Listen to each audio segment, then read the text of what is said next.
محكم من نادي الشرقية، ومحاولات هجومية في نص ملعب نادي الشرقية توصل لصبري وشوطة حلوة وكريم مغني لكن الاثنين رأسي حربة الزمالك ممسوكين عليهم رقابة شديدة جدا من ايمن خليل واحمد حسين، ومحمد صبري بيتولى رقابته في بعض الاوقات داوود مصر. ايمن عبد العزيز هيدي لصبري، ادى لصبري وعايز يشوط وحلوة يا صبري،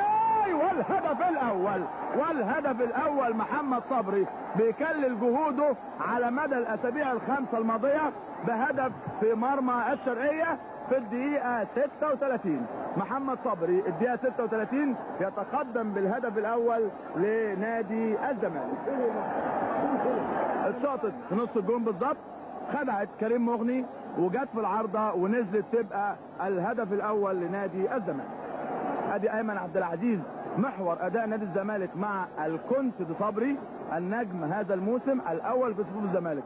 على طول الراجل عدل الاولى والثانيه من على بعد حوالي 24 يارده وتلف وتخبط وتسقط على حسام عبد المنعم، احمد معاذ، احمد عبد الله، ايمن عبد العزيز. وادي التسديده قبل ما تطلع تماس، انما ياخد على طول الدوماني البس توصل لاحمد حسين.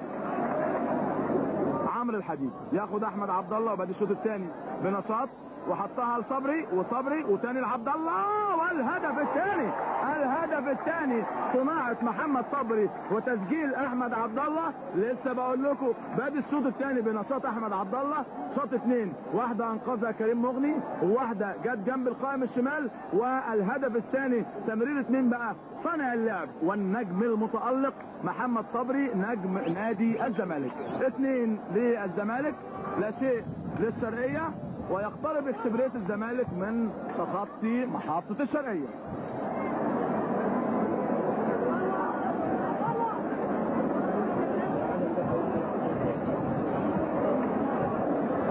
ادي الاعادة اتعملت الجملة حلوة قوي من عبد الله لصبري لعبد الله وببطن ركنية لنادي الشرقية، اتلعبت على طول عرضية وهدف للشرقية.